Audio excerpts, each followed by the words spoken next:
I'd like to welcome you this evening.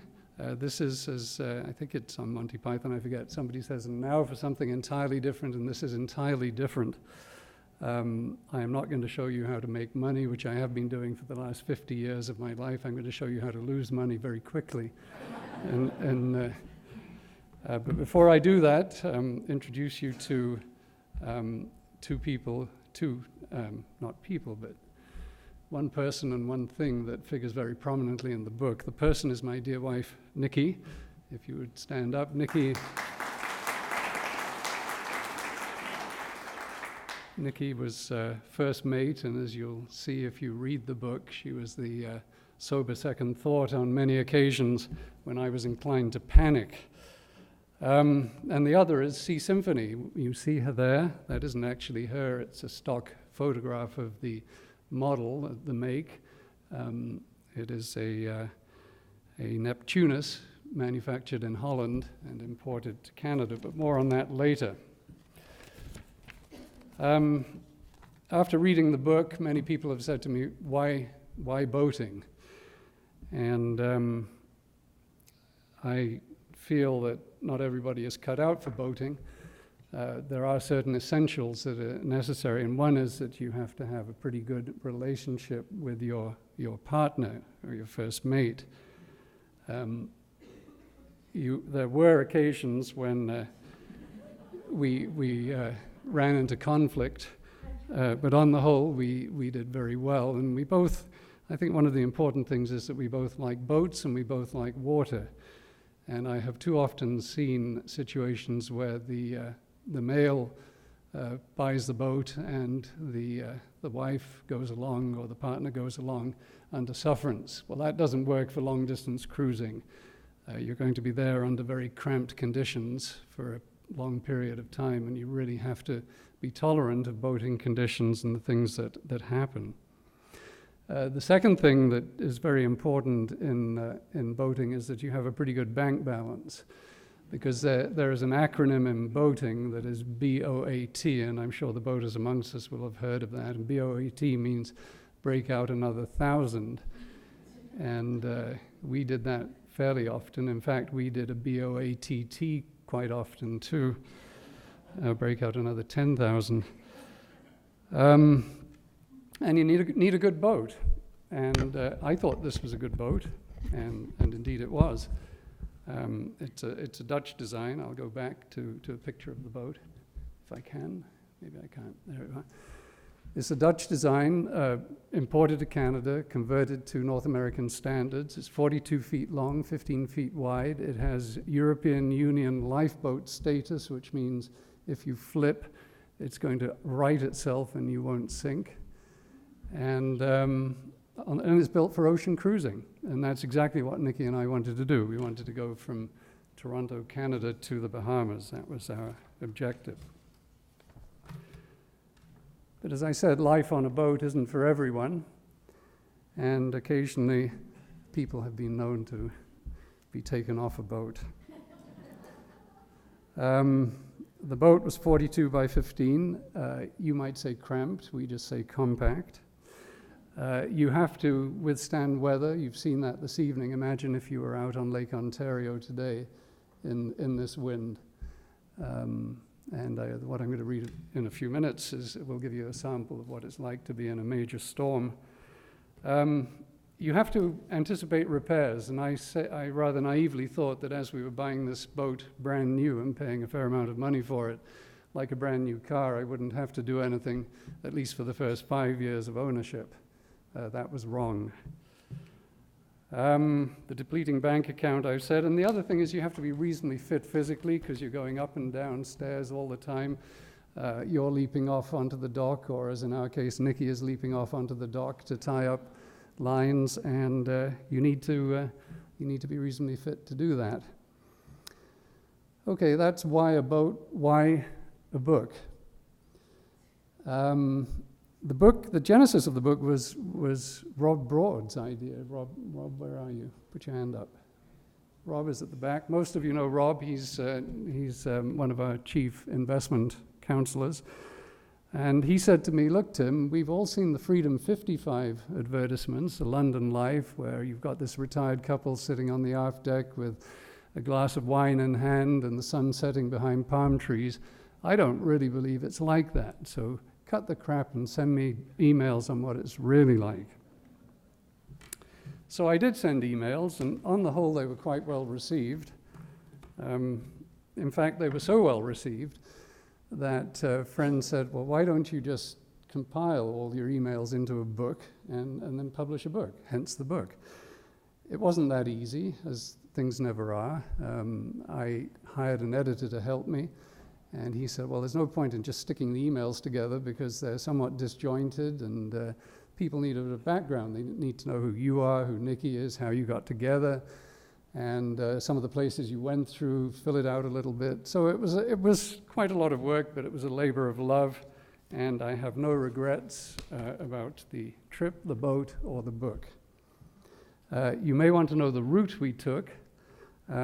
We started in a little place called Wapoos, which is in Prince Edward County, which is where we have our country place, and we sailed across Lake Ontario, down through the Erie Canal to the Hudson River, and then down the Hudson River to New York City, out into the Atlantic at New York City, down to the Delaware River, up the Delaware River, and then down what is known as the ICW, which is the Intracoastal Waterway, and more or less we followed that all the way down to our ultimate destination, which was Key West in Florida.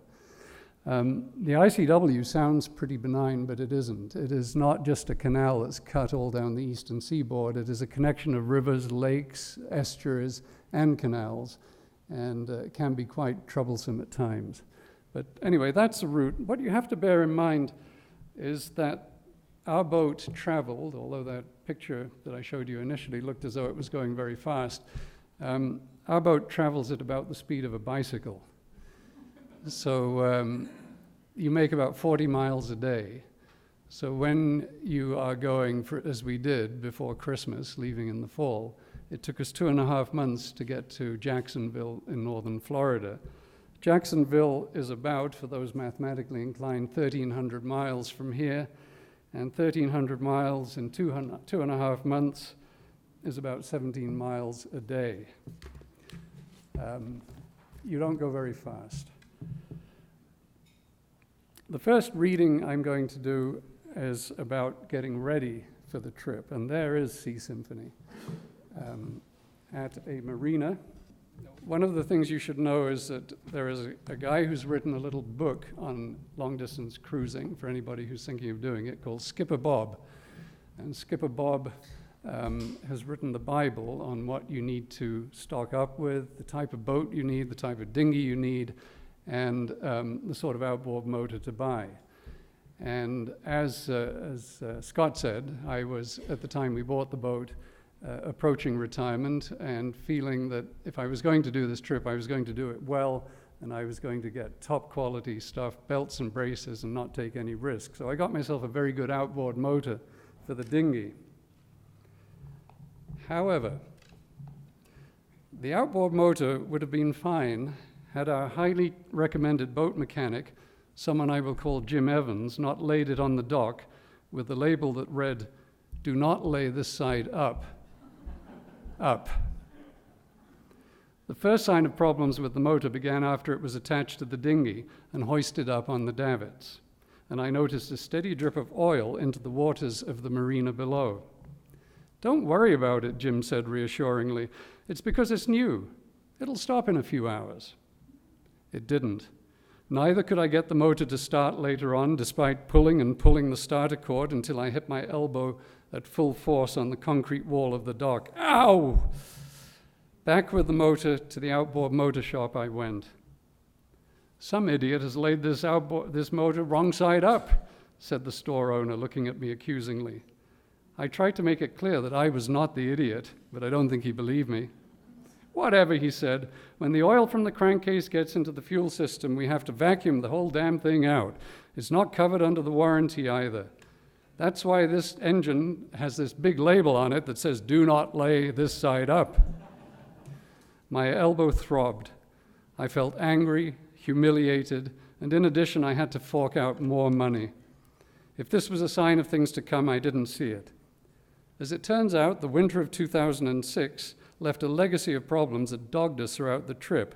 That legacy was left to us by Jim, the boat mechanic, who had been recommended to us by a fellow boater who lives in our condominium. One of the best in Ontario, was our neighbor's enthusiastic recommendation. Had a few personal problems last year, but he's over them now, I think. This praise was only exceeded by Jim's own self-assessment, which was nothing short of stellar. But as my late father so often said, self-praise is no recommendation. How right he was. Jim was a talker. Every time he met, he enthralled us with his plans to improve Sea Symphony and ready her for the big trip. I'll make a couple of brass latch locks for your sliding sunroof so it'll stay closed in rough weather, he explained. They need to look good, just like the rest of this beautiful boat. And they might have, had he ever made them. He continued unabated. Air conditioning? Don't worry, I know air conditioning. It's just a circulating pump. They're all the same. Nothing to it. But this is a French system, I said. No problem, I'll get it going. I'll keep the batteries charged all winter, too. When I got Sea Symphony back from Jim in the spring of 2006, before our departure to the Bahamas, I could tell that there was something wrong with the electrically powered stern thruster. At first it didn't sound right, and then it didn't sound at all. The batteries were dead. Sea Symphony has 3 sets of batteries. The engine starter batteries are standard car batteries, but the 4 house batteries are quite special and very expensive, each costing $1,000. They have to withstand constant charging and depletion. Like so many things on Sea Symphony, the house batteries fit into a very specific area designed to accommodate their dimensions. She still had her original European batteries that were made in Germany, but they were goners and needed to be replaced in no small part due to the fact Jim hadn't kept them charged. I carefully measured the batteries and called a specialist. In the world of boats, there are specialists for just about everything, and with a boat like Sea Symphony, I learned quickly that there was little, if anything, that didn't require the service of a specialist, and many specialists weren't that special either. You don't need to get German batteries, our battery specialist told me. I can let you have 4 American ones that are less expensive, and they're just as good. Are you sure they'll fit, I asked. No problem, he said. They're a standard size. He gave me a price, and within a day, his truck arrived at our marina. It was one of those rare spring days that rival the hottest days of summer. The sun beat down, and for once, no cooling winds wafted off Lake Ontario. The man who slowly emerged from the truck, already mopping his brow, could have been a horse racing jockey, he was so slight. He was also quite elderly and stooped. The batteries were heavy, and there were 4 100-pound batteries to unload. Can I give you a hand, I asked, expecting him to jump at the offer for help in lifting the batteries. You relax, sir. This is what I'm paid to do, so don't you worry. We're not insured for your hernias. I looked at him a while, but eventually, with much sweating and groaning, he loaded all 4 batteries onto a dolly and pulled it slowly to the dock. The next job was to lift each battery up 6 feet from the dock to the deck. Oh, she's a hot one today, he groaned as he hoisted a battery onto the deck. The battery box in which the batteries are housed is located on a bench seat, and for safety and waterproofing, the seat of the bench is secured by 40 screws. That's 40 screws, each of which has to be removed to enable access to the batteries. Then each old battery has to be disconnected, avoiding shocks from shorting cables, and slowly and carefully he followed this procedure. Then, with ever louder groans, he lifted the old batteries out and lowered each one 6 feet down to the dock. Now for installing the new batteries. The first battery fitted well enough, but no matter how he tried, the second would not fit alongside. He tried again, but the new batteries would not fit. I couldn't understand why he was having so much difficulty, but when we compared the old and the new batteries, we found that the new ones had a 1/2-inch perimeter around the bottom, and this was sufficient to stop them fitting in the box. So short of gouging out the walls of the box, the new batteries would have to be returned. I called the specialist in case he had any better ideas, but reluctantly he agreed. I then spoke to the dispirited driver. He was not happy, but he managed to get enough strength to return the new batteries to his dolly and put the old ones back in the battery box. Despondently, he wheeled his dolly back to the truck while his boss tried to track down 4 identical German batteries from anywhere in North America. He called me the next day saying that he'd found a supplier in Florida and the German batteries would be delivered within a week. The good news is they're identical to your original batteries. The bad news is they cost twice as much as the American ones. What else is new, I said.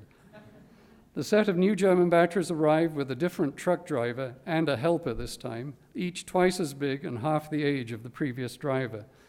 When I asked what had happened to him, they said he was off sick. I'm not surprised.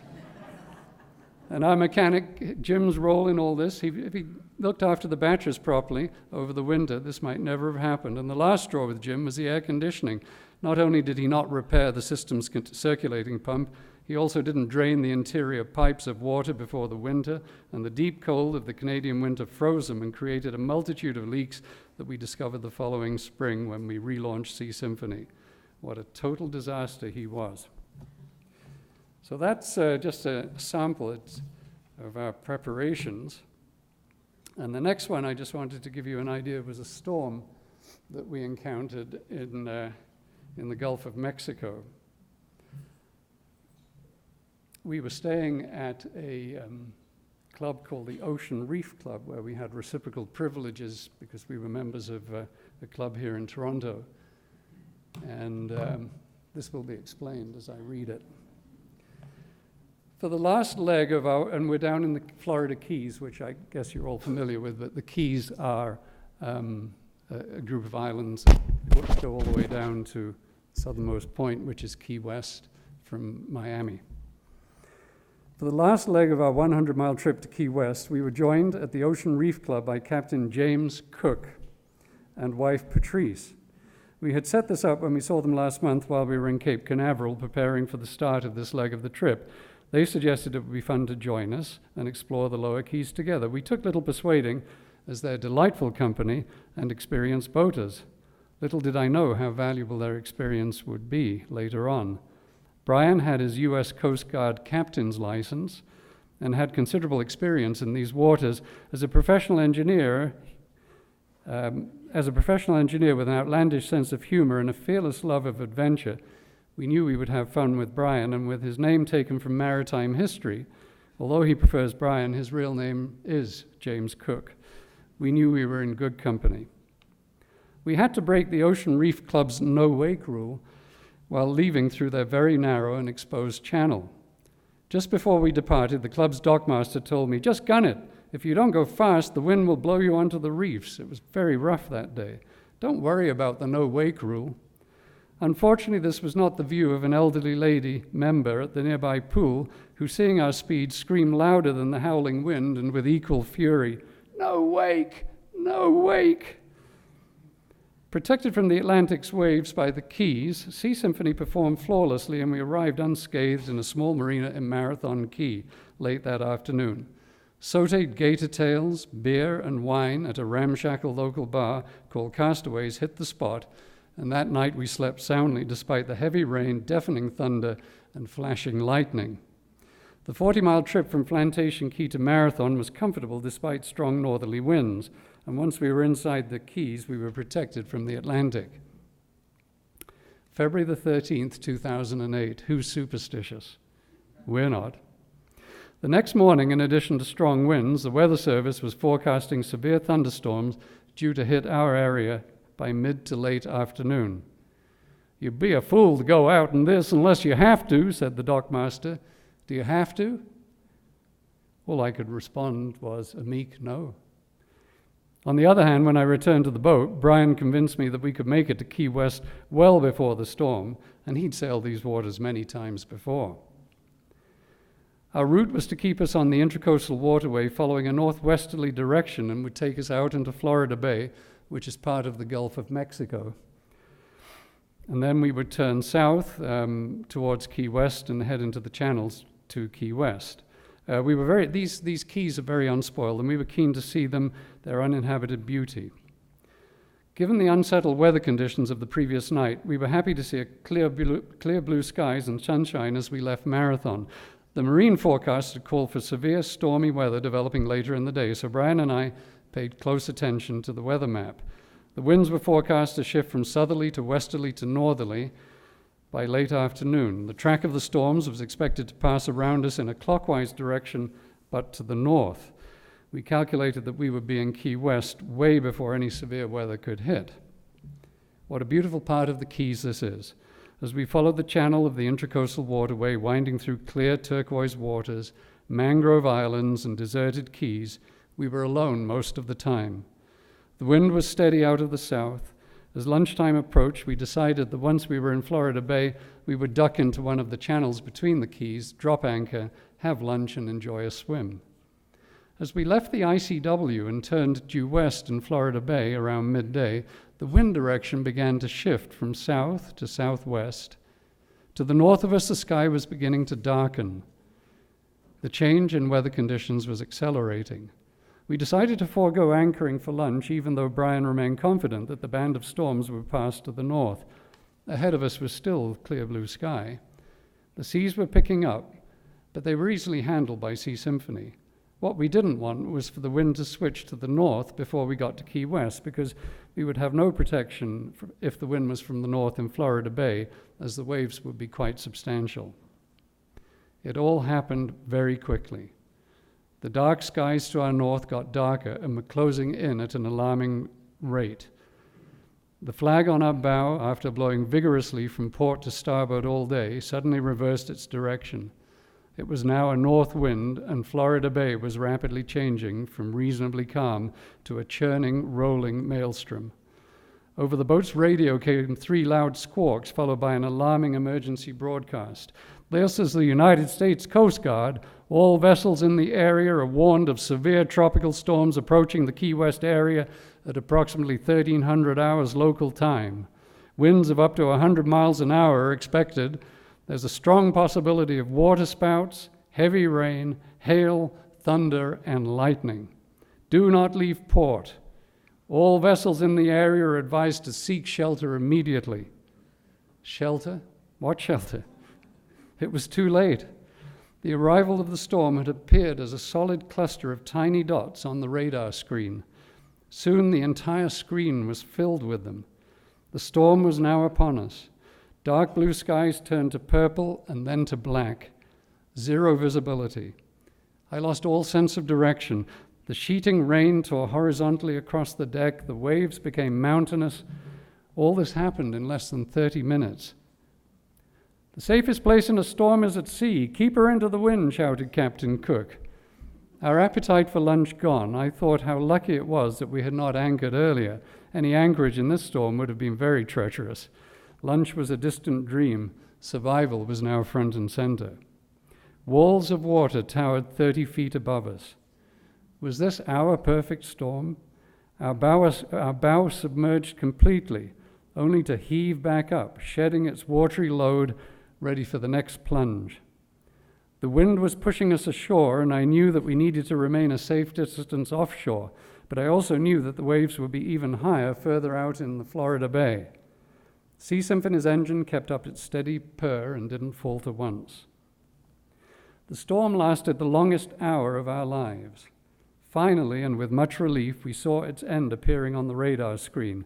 The mass of tiny dots started to thin out and then disappear as we passed under the storm's trailing edge. Throughout, panic was kept at bay by Brian's non-stop tales of worse storms that he'd seen. Patrice, who'd seen them all with him, remained calm and serene, as she always did. Nikki and I were numb and dry-mouthed. After all, what is there to say or do other than to wait it out, keep a steady grip on the wheel, and pray that the boat's engine won't stop?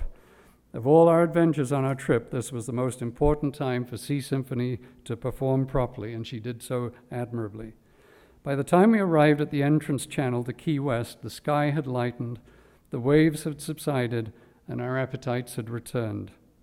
An evening stroll on Duval Street later that evening, after we had docked, reminded us that life on shore is so removed from risks and rigors of life at sea.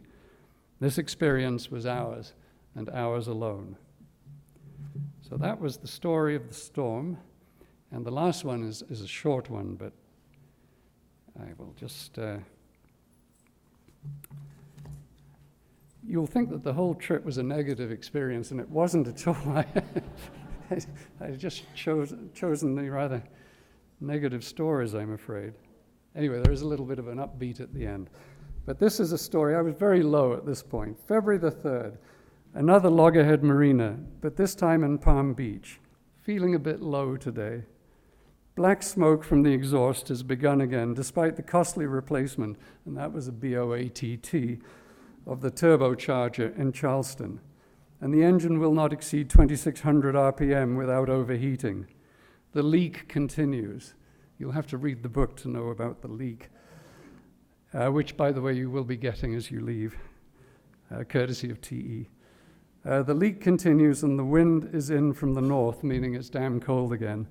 February the 4th, there was little boat traffic on the Intracoastal Waterway today as it was cloudy and rainy. It was also Super Bowl Sunday in Miami. We tied up virtually unnoticed in the pouring rain, wanting nothing more than to get out of our wet clothes and remain in the dry, womb-like warmth of Sea Symphony. Suddenly all hell broke loose. "Tim, Tim," yelled Nicky from the dock. "There's diesel fuel pouring out of our exhaust." Not only did it seem to be discharging from the exhaust, but there was fuel on the water surface all around us. The smell was overpowering. Our eyes watered and our hearts sank. We literally felt sick. Given our past problems and bad luck, I had no doubt that we were the source of this major fuel spill. I turned the engine off immediately, but fuel continued to swirl and gush around our exhaust. Having eliminated the engine as a problem, the next step was to stop the fuel flowing from the fuel tank. This is easier said than done. It requires pulling up the living room carpet, unscrewing 6 screws that secure the access panel in the floor, and then you can turn off the fuel valves. I don't remember when I've moved so fast. Up came the carpet, out came the screws, and off went the fuel valves. Next, I opened the engine hatch. No smell of fuel, no sign of a leak anywhere in the engine compartment. "It's still coming out, but slower than before," shouted Nicky. In the meantime, a small group of fellow mariners and spectators had gathered in the general vicinity. The smell of diesel was nauseating. Gone was the chance of making this a private affair. Everyone was now as convinced as we were that we were the culprits. What could I do? If it was coming out of a very large exhaust pipe, which is about 8 inches in diameter, all I could think of doing was stuffing it with a large towel until we could locate the source. Lying on my stomach on the swim platform in the pouring rain and looking upside down into our gaping exhaust pipe while contemplating this temporary fix and a towel in my hand, there came music to my ears. "Don't worry, you're not the source of the problem. It's everywhere. It's been here all day," shouted one of the spectators. This was corroborated by the dockmaster, who arrived in response to my emergency call on the radio. "We think it could be our gas pumps leaking, so we've turned them off. Don't worry, it's not you." Poor Sea Symphony. Once again, she was the innocent victim of premature conclusions. But if you'd seen the water around us, you would have felt just the same way, because rainwater dripping from the swim platform onto a film of diesel looks exactly like diesel dripping onto a film of water. In other words, you get a reverse illusion. Also, the rocking of the boat created pulsations in the water in and out that made it look as though it was coming out of our exhaust. For the moment there, we both felt that our boating days were over. Enough is enough. We now await the arrival of the leak detective, who's coming tomorrow. Tomorrow is another day. Oh, that was supposed to be on when I was telling you that story. Yes, I was supposed to also give you a warning of bad language and whatever it is, coarse language, yes. We left Sea Symphony to return to Canada the first summer in Cape Canaveral. People do that because that's just north of the hurricane zone, and your insurance will cover you in case you have any trouble. So we were, on April the 10th, 2007, Nicky and I are sailing up the Atlantic, sitting on the bow of Sea Symphony with the autopilot steering us up. It's beautiful. So I wrote Sea Symphony a letter, and I said, "To Sea Symphony, today we arrive at your resting place for the next 9 months. Together we have traveled over 2,000 miles since we left Toronto last September. Like all relationships, we've had to work hard to understand each other, and there have been times when I really doubted that we could make a go of it. But yesterday, as Nikki and I sat on your foredeck, sailing up the Atlantic coast with autopilot steering, any remaining doubts vanished. The day was warm and fresh, and the sea rolled gently by as you sliced steadily through the clear blue water. And I want to say thank you and to apologize. Thank you for keeping us safe in storms, warm in the cold, cool in the heat, dry in the wet, and above all, afloat on the water. I'm sorry for the times that my inexperience rather than your inadequacy was the root of the problem. The keel leak was a birth defect for which neither of us was to blame. It is very clear to me now that you're an exceptionally well-designed and beautiful boat. Had I known the questions to ask before we set out, many of our conflicts would have been avoided. There is no doubt that we want to continue our relationship with you. There will be challenges ahead. There always are. We're up to the challenges, and so are you. Have a quiet and restful few months out of the water. We shall see you next year, Tim and Nikki. And that was it. That was the end of our first year on Sea Symphony. And that was when we got back to Warpoose. So thank you for your patience in listening to the tale. And any of you who are contemplating getting a boat, maybe that'll give you a... Read the book.